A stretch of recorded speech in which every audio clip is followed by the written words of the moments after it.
is Rhonda Rawlings. I'm so excited to be here right now with my friend, Mr. Josh Norman. How are you? I'm good, Ms. Rhonda. How are you? I'm good. Josh is a low talker, so I'm going to put this over here. There you go. I've talked. So before we even get started with the interview, I want to tell you about something that you probably don't even know that you did for me. You probably don't remember.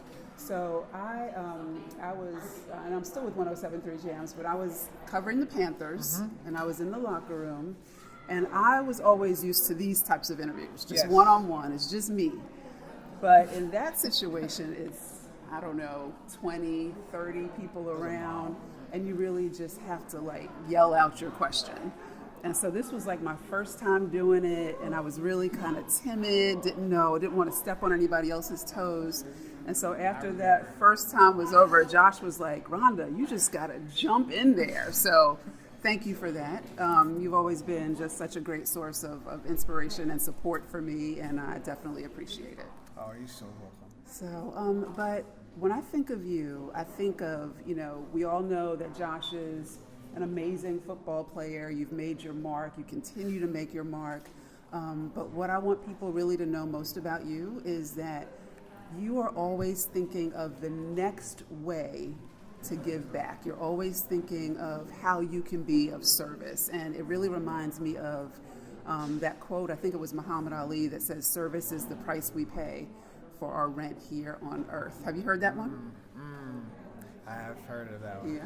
That's deep too. It is. Because it's true. Like it really is.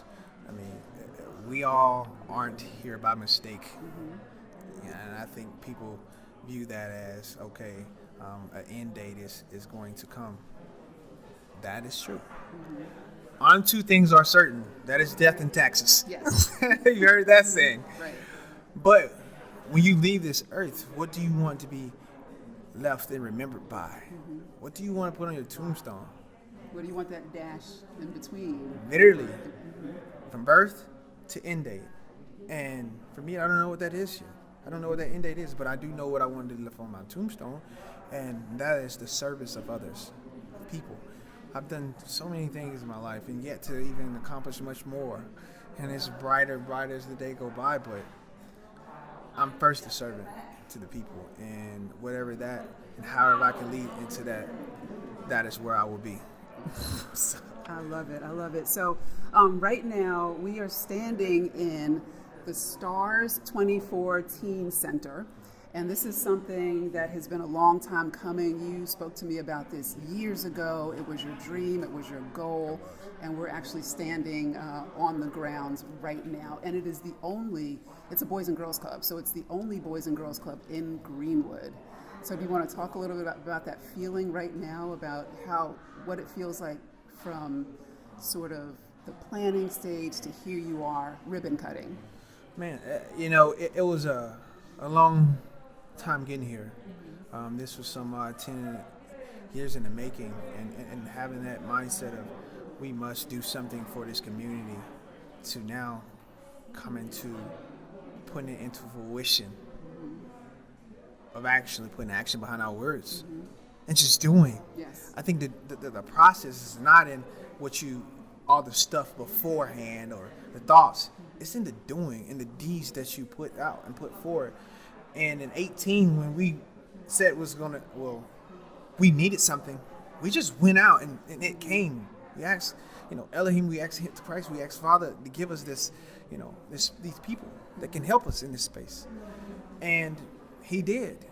And so we ended up breaking ground here. We ended up putting a process together in 19, and then we broke ground 19, and then 20, we ended up coming in and they put the bulldozers and everything, insulation into this building. And then 21 now, here we are today, ribbon cutter. We finally cut the ribbon on this beautiful building that Mr. Chris and his team put together, and you can't be more ecstatic about all of it and how it came together. I love it. And so talk to us a little bit about some of the programs that may go on here at the STARS 2014 Center. Yes, so you have STEAM. So there's science, technology, engineering, the arts, and math. And the arts is what STARS 24 is really a signal point on how we develop kids in the arts. But therefore, the Boys and Girls Club, they do have a sense of, that partnership to where we developing everything and pretty much breaking out all the tools to develop the kids in that. And that is their programming, because it's state of the art. It's top programming in the country. So we just part of that, and where Stars in 24 and Boys and Girls Club coming on this partnership is on the center and the teens that's in it. So 2 more questions. I know you want to go mingle, but so Josh often talks about just the importance of children having someone to look up to, children having a place to go, and that's extremely important. You talked about the arts. It's been shown that kids who participate in the arts do much better in school and do much better in other parts of their life. And I know that you grew up having some place to go, and that really was sort of the movement or the impetus for you wanting to create something for kids that don't have that. Absolutely, and this is all about them. It wasn't about me or what I did. Like, don't look up to me. Look past me. Like, it's your hero. Like, you are yourself's hero. Like, look in the mirror and see you are a star. You are that. Like, look deep down inside and soul search, and how you come out to be that. Man, you have a whole life ahead of you. Right. A whole life ahead of you.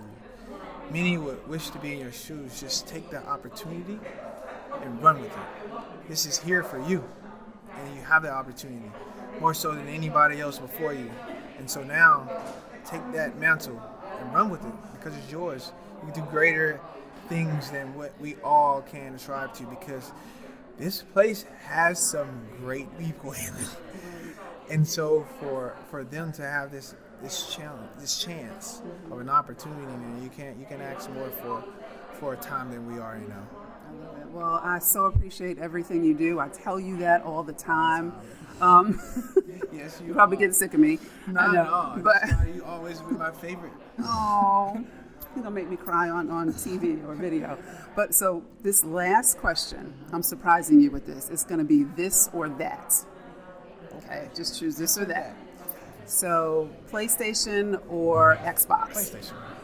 That was quick. Very quick. That one. Okay. No brainer. Broke off of that. Tacos or wings? Wings. Not really a taco guy. I don't know why. I love tacos. Car or truck? Truck. I like big vehicles. I gotta roll in. Okay. Big vehicles. Let me think of the final one. Oh, text or call? Ooh. If it's important, you gotta call me. Okay. If it's important, you gotta call me. But I've been working on that text lately because You're pretty good with your text. Yeah, but the thing is though, it's like I'm working on something or I'm in a meeting or something. Mm-hmm. Like, you just gotta text me. Right. Okay. So if it's important, call. Yeah, it's Otherwise, very just important. text me. Okay. Perfect. Well, thank you so much. We're really excited about all you're doing. We're going to get the website up on our page and everything like that. And call on me whenever you need me. And I'm here because every time I call on you, it's always yes. It just might be that one word, yes. Turn you but down. Yes. Thank you so much. You're so welcome.